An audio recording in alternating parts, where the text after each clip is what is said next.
Without leaking too much, it finally arrived. The Flex 12-inch miter saw.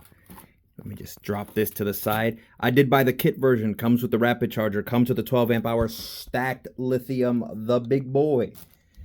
Since I was in the mood for the holiday season, I decided to give myself the 18 gauge brad nailer once more. Sourcing these from OPT instead of Lowe's.